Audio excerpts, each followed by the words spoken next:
오늘 본문 말씀에서 사도 바울은 너희는 나를 본받으라 이런 얘기를 해요. 참 귀한 아버지가 계셔서 우리가 어렸을 때부터 아버지와 어머니 부모를 본받으면서 살아간다고 하는 것은 우리에게 주어진 큰 축복입니다. 본받으라고 말 안 해도 본받습니다. 그래서 사실은 어떤 거는 얘가 아이들이 나를 본받을까 봐 걱정되는 것도 있잖아요. 또 어떤 거는 정말 꼭 본받았으면 좋겠다.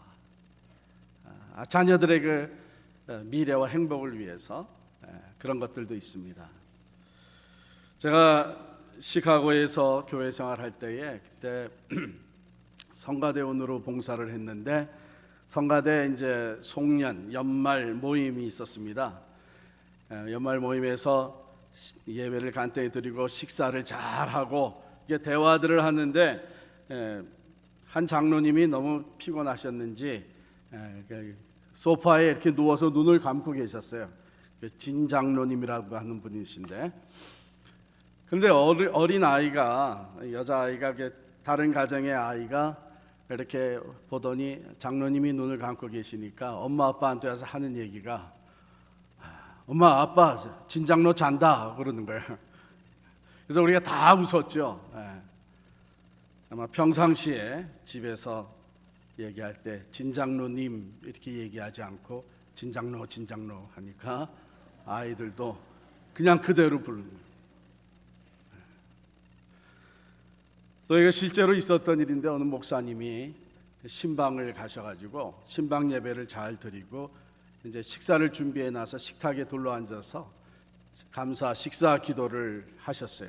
식사 기도가 마친 아멘 하고 마치니까 옆에 앉아있던 그 집에 한 5살 난 아이 하나가 컵을 이렇게 들더니 목사님 한 잔 그러더라는 거예요. 그 부모가 얼마나 당황했겠어요. 아이들은 본대로 하죠. 본대로 합니다. 그래 그렇게 하는 줄 알고 자라죠. 그런데 오늘 본문 말씀의 사도 바울은 정말 감히 이렇게 얘기할 수 있을까 할 정도로 자신 있게 얘기를 합니다. 너희는 나를 본받으라. 성경에서 나를 본받으라고 얘기한 분은 두 분밖에 없어요. 예수님하고 사도 바울입니다. 예수님께서 제자들에게 말씀하셨죠. 너희는 내가 행한 것을 보고 너희도 본받으라 이렇게 얘기를 하십니다. 사도 바울이 고린도전서 4장 16절에서도 그러므로 내가 너희에게 권하노니 너희는 나를 본받는 자 되라. 오늘 본문에서도 그랬고요. 또 빌립보서 3장 17절에 보면 형제들아 너희는 함께 나를 본받으라. 또 우리로 본을 삼은 것 같이 그대로 행하는 자들을 보이라. 이렇게 했습니다. 우리가 여기서 한번 생각해 볼 것은 사도 바울이 내가 그리스도를 본받는 자 된 것 같이 너희는 나를 본받으라 그렇게 얘기를 했거든요. 그러면 사도 바울은 그리스도의 어떤 면을 지금 본받으면서 살아왔을까? 우리 사도 바울에 대해서 우리가 그의 서신과 또 기록들을 보며 사도 바울의 삶을 어느 정도 알고 있습니다. 제가 생각하면 한 5가지 정도 이것은 현저하게 사도 바울이 그리스도를 본받는 것이었다 이렇게 보여지는 것을 소개해 드리겠습니다. 첫 번째는 사도 바울은 예수 그리스도가 가졌던 그 삶의 목적을 본받았습니다. 예수님은 이 땅에 오셔서 오직 성부 하나님 아버지의 영광을 위해서 살아가셨습니다. 그 생의 마지막 부분에 가서 하셨던 기도 요한복음 17장 4절에 보면 아버지께서 내게 하라고 주신 일을 내가 이루어 아버지를 이 세상에서 영화롭게 하였사오니 이렇게 얘기합니다. 하나님을 영화롭게 아버지의 뜻을 이룸으로 하나님의 영광을 드러내는 이 삶을 위해서 주님 살아가셨습니다. 사도 바울은 예수 그리스도를 본받아 그의 삶이 오직 하나님의 영광을 위해서 주님의 이름을 높여드리는 데에 초점을 맞추고 살아갔습니다. 고린도전서 10장 31절에 보면 그런즉 너희가 먹든지 마시든지 무슨 일을 하든지 다 하나님의 영광을 위하여 하라 이렇게 가르칠 뿐만 아니라 자기 자신이 로마서 14장 8절에 보면 이렇게 얘기해요. 우리가 살아도 주를 위하여 살고 죽어도 주를 위하여 죽나니 그러므로 사나 죽으나 우리가 주의 것이로다. 빌립보서 1장 20절에도 보면 내가 살든지 죽든지 내 몸에서 그리스도가 존귀하게 되게 하려 하나니. 사실은 예수 그리스도를 만나기 전에 사도 바울은 자기 자신이 원하는 삶의 목적이 있었습니다. 이 세상에서 누구보다도 경건한 사람으로 인정받기를 원했습니다. 이 세상에서 누구보다도 율법의 지식에 앞선 사람으로 인정받기를 원했습니다. 누구보다도 영향력이 있는 율법주의자가 되기를 원했습니다. 그런데 예수님을 만나고 나서 이 세상에서 자기가 목적하던 것, 자랑하던 것들은 다 배설물과 같이 여기게 됐습니다. 그리고 오직 이제는 사나 죽으나 나는 주의 것이다. 하나님의 영광을 위해서 살겠다고 한 거죠. 사도 바울은 예수 그리스도께서 이 삶의 마지막 순간까지도 오직 하나님의 영광을 위해서 살아갔던 것을 철저하게 본받기를 원했던 것이죠. 갈라디아서 1장 10절에 보면 이제 내가 사람들에게 좋게 하랴 하나님께 좋게 하랴 사람들에게 기쁨을 구하랴 내가 지금까지 사람들의 기쁨을 구하였다면 그리스도의 종이 아니니라. 우리가 한 번 살아가는 인생, 이 세상에 썩어진 것에 뜻을 두지 아니하고 오히려 영원에 잇대어지는 삶의 목적을 가질 수 있다고 하는 것은 큰 축복입니다. 여러분과 우리의 자녀들이 썩어져가는 이 세상의 것을 삶의 목적으로 삼지 아니하고 영원한 것, 즉 하나님의 영광을 위해서 영원에 잇대어지는 삶의 목적을 가지고 산다고 하는 것은 굉장히 매우 아름다운 것입니다. 고귀한 것이죠. 바울은 예수 그리스도를 본받되 오직 하나님의 영광을 위해서 사는 삶의 목적을 본받기를 원했습니다. 두 번째, 바울이 예수 그리스도를 본받기 원했던 것은 예수 그리스도의 그 거룩함입니다. 거룩함. 구원받은 이후에 우리의 삶이라고 하는 것은 날마다 예수 그리스도를 닮아가는, 즉 성화되어가는 삶이 되어야 하는데 바울은 누구보다도 그것을 원했던 것이죠. 로마서 7장 24절에 보면 바울의 그 일종의 절규가 나옵니다. 오호라 나는 곤고한 사람이로다. 이 사망의 몸에서 누가 나를 건져내랴. 이 로마서를 기록할 때는 이미 바울이 누구보다도 훌륭한 신앙 인격자로 인정받고 있을 때입니다. 누구보다도 많은 선교와 복음의 역사를 이루었던 사람입니다. 훌륭한 크리스찬 리더십을 발휘하고 있던 사람입니다. 그러나 바울은 그러한 가운데서도 자기의 속사람을 들여다보며 끊임없이 성찰하고 있었던 것을 보게 됩니다. 그는 자기 안에 아직도 악한 것이 있는 것을 보았습니다. 아직도 그 죄의 유혹이 있는 것을 그대로 보았습니다. 그래서 고백하기를 내가 원하는 바 선은 행치 아니하고 원치 않는 악을 행하는도다. 오라 나는 곤고한 사람이로다. 누가 나를 이 사망의 몸에서 끌어낼 수 있겠느냐. 이것은 바울이 숨겨진 죄가 많아서가 아닙니다. 오히려 그는 하나님의 일을 많이 하면서도 더 관심을 두었던 것이 뭐냐면 내가 예수 그리스도의 거룩함을 담기를 원한다. 마치 우리가 카워시를 깨끗하게 하고 나오게 되면 흙탕물 하나만 튀어서 묻어도 그것이 크게 보이듯이, 더러워진 것이 크게 보이듯이 바울은 성화되어 가면 갈수록 자기 안에 아직 하나님이 기뻐하시지 않는 죄악된 것이 있는 것이 너무나 크게 보이고, 그래서 나는 곤고한 사람이라고 절규하며, 그는 복음을 전하면서도 항상 예수 그리스도의 거룩함을 담기를 원했기 때문에 그가 고백하기를, 내가 내 몸을 쳐서 복종하게 함은 내가 남에게 전파한 후에 자신이 도리어 버림을 받을까 두려워함이라 그랬어요. 그래서 바울은 이 믿음의 경주를 달려가면서 주신 사명을 감당하면서 나는 날마다 죽노라, 내가 죽어야 예수 그리스도의 삶이 내 안에서 형성되어지고, 내가 죽어야 예수 그리스도를 닮아가는 모습으로 변화될 수 있기 때문에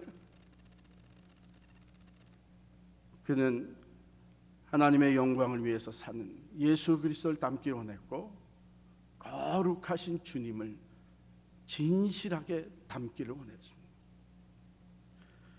세 번째로 바울은 예수님의 그 신실하심을 담기를 원했습니다. 하나님께서 맡겨주신 사명, 온 인류를 구원하는 일을 위해서 예수님은 모든 유혹과 시험을 물리치시고 왕으로서 세우심을 받을 수 있는 상황에서도 그 자리를 피하시고, 하나님께서 주신 하늘과 땅의 모든 권세를 자기 자신을 위해서 사용하시는 것을 거부하시고 신실하게 골고다의 길, 십자가의 길을 가셨습니다. 마지막까지 하나님의 뜻에 복종하기를, 아버지, 할 수만 있으면 이 잔이 내게서 떠나가게 하옵소서, 자신의 소원이 있었지만 그것을 내려놓고 내 뜻대로 마옵시고 아버지의 뜻대로 이루어지이다. 신실하게 끝까지 하나님의 뜻을 이루고 하나님 맡겨주신 사명을 감당했던 그 예수님을 바울은 본받기를 원했습니다. 그래서 바울이 3차 세계 선교 여행을 마치고 예루살렘으로 올라가는 길에 여러 사람을 통해서 성령의 말씀이 주어졌습니다. 예루살렘에서 핍박과 고난이 기다리고 있다. 바울도 그것을 성령의 감동으로 알게 됐습니다. 주변에 바울을 사랑하는 사람들은요, 핍박과 고난이 기다리고 있다고 성령이 알려주셨는데 왜 예루살렘으로 굳이 올라가려고 하느냐, 올라가지 마라 말렸습니다. 그러나 바울은 그것을 달리 인터프리테이션 했습니다. 성령께서 그것을 내게 알려주신 것은 준비하고 올라가라는 것이다.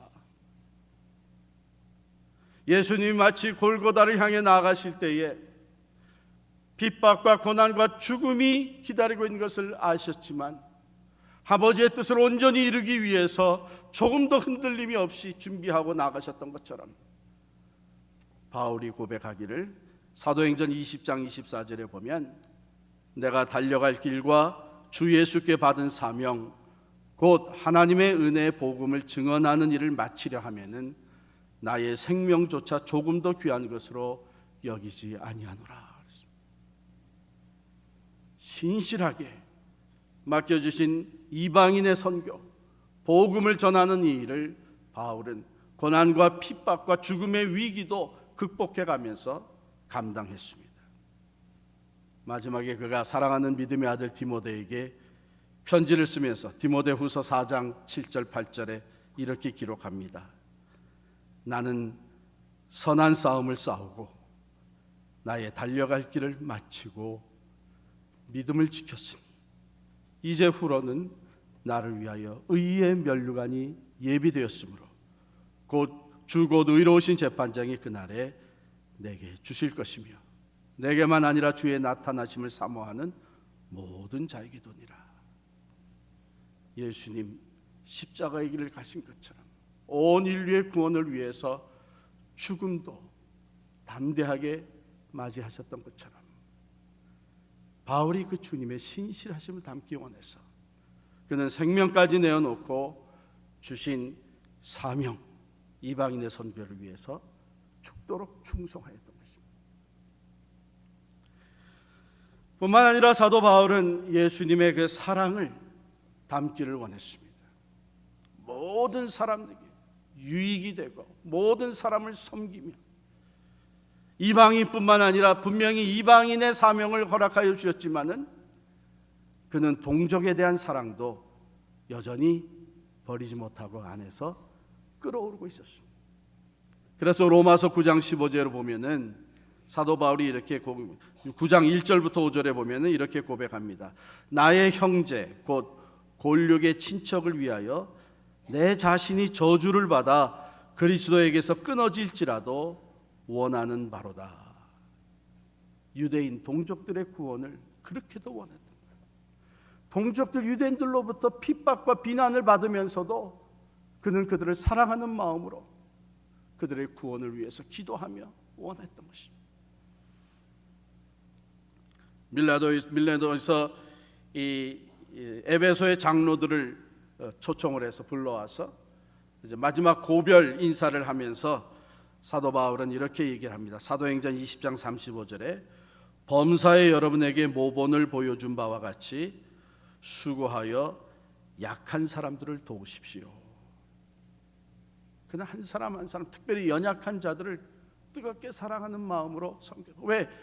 그가 사모하는, 그가 닮기를 원하는 예수 그리스도께서 바로 병든 자들, 가난한 자들, 소외된 자들, 그들의 친구가 되어주시고 그들을 사랑하시고 그들의 구원을 위해서 생명까지 내어주셨기 때문에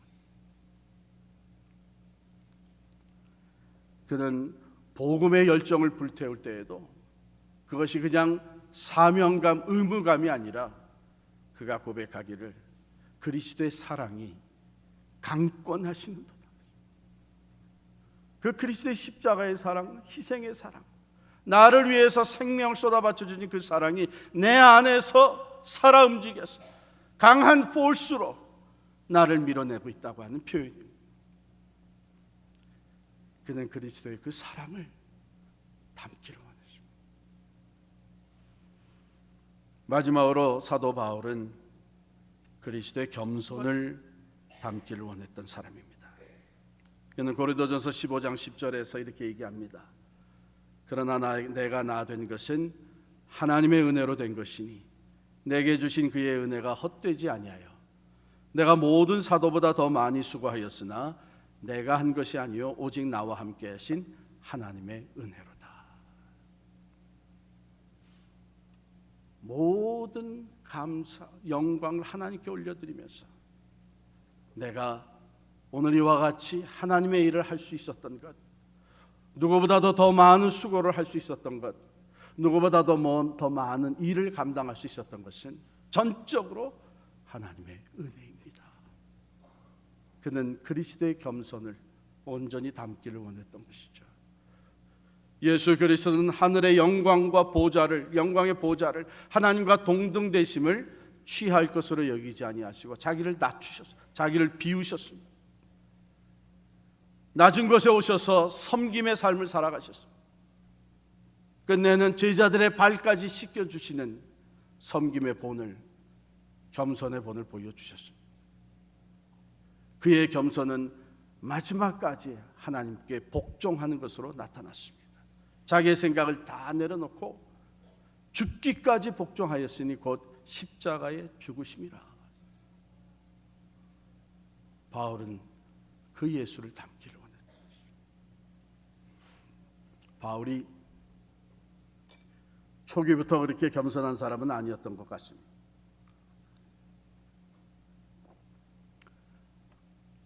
바울이 그의 사역의 초기에 쓴 편지들을 보게 되면 자기에게 사도권을 디펜드하는 내용들이 나옵니다.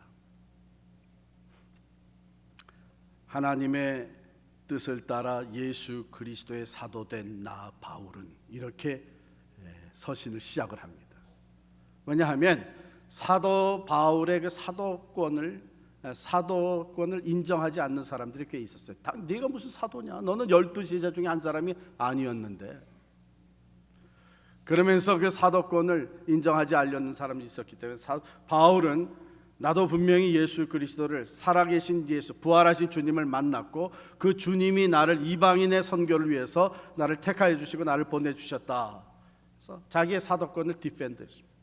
그러나 시간이 좀 지나면서 바울이 뭐라 그러냐? 나는 사도들 중에 가장 작은 자라. 만삭되지 못해서 태어난 사람 같다. 아기 같은 그런 작은 자다. 근데 시간이 지나니까 나는 사도라고 칭함을 받을 수 없는 죄인이다. 그리고 마지막에 디모데 후서를 찍으면서는 뭐라 하냐면 나는 죄인 중에 괴수다. 여러분, 사람마다 종종 많은 일을 이루고 공로가 인정이 되고 영향력이 커지고 다른 사람들이 존경하기 시작을 하면 쉽게 교만해집니다. 그러나 사도 바울은 시간이 지날수록 많은 일을 감당할수록 큰 일을 할수록 점점 더 겸손해서 마지막에는 나는 죄인 중에 괴수라고 고백을 합니다. No wonder 하나님의 은혜가 왜 바울과 그렇게 늘 함께 하시고 참 한 사람이 감히 할 수 없는 놀라운 일들을 그를 통해서 하나님이 행하셨는지. 그래서 바울의 겸손입니다. 바울은 예수 그리스도의 겸손을 그렇게 담기를 원했습니다.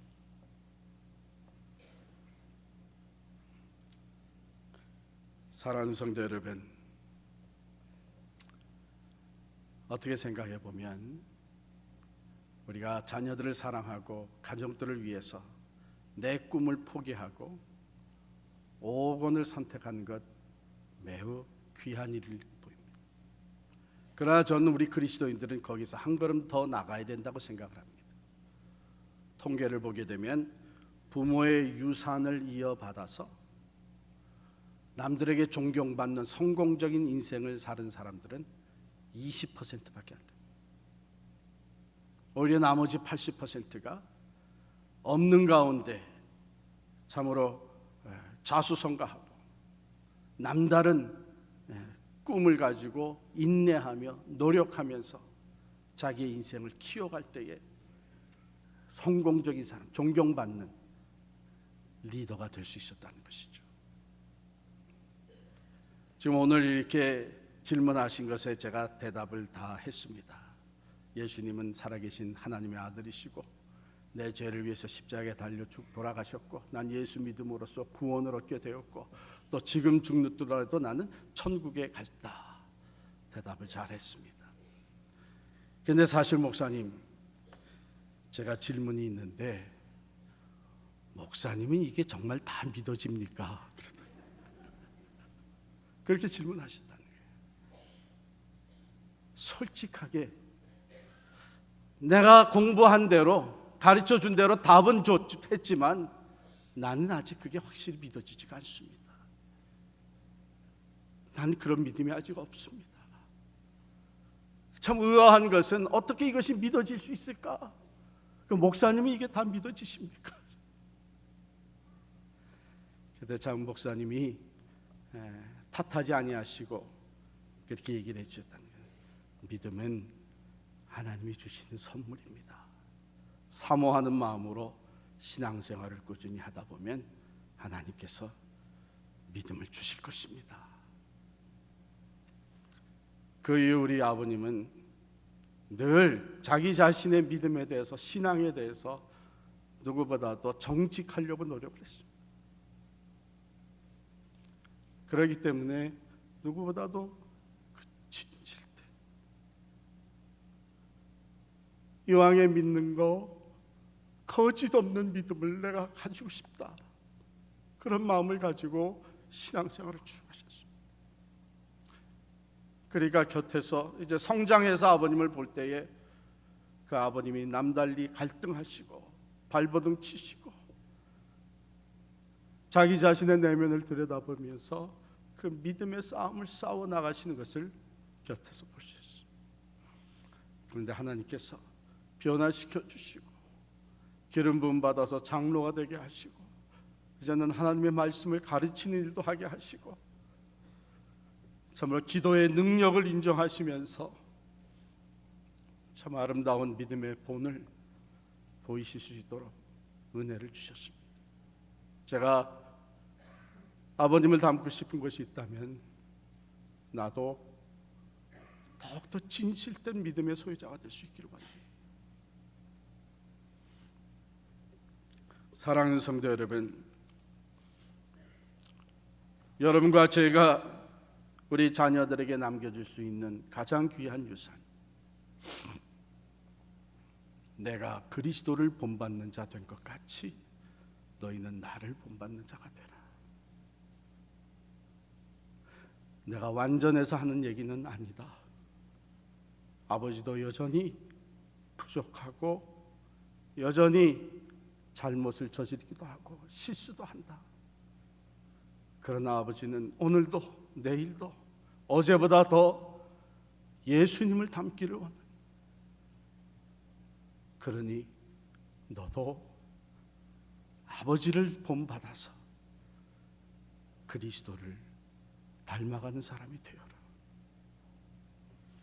그 실제적인 닮아가는 변화의 모습을 우리가 자녀들에게 보여줄 수만 있다면, 그래서 나도 우리 아버지와 같이 예수님을 닮아가는 사람이 되리라 결단한다면, 나도 우리 아버지와 같이 하나님의 영광을 위해서 살아가 거룩한 삶을 사모하면서 진실된 믿음의 사람, 사랑의 사람, 겸손한 사람으로 변화되어 가리라. 그 마음속에 그런 사모하는 마음을 심어줄 수 있다면 우리가 자녀들에게 남겨줄 수 있는 최고의 유산이 되리라 믿습니다.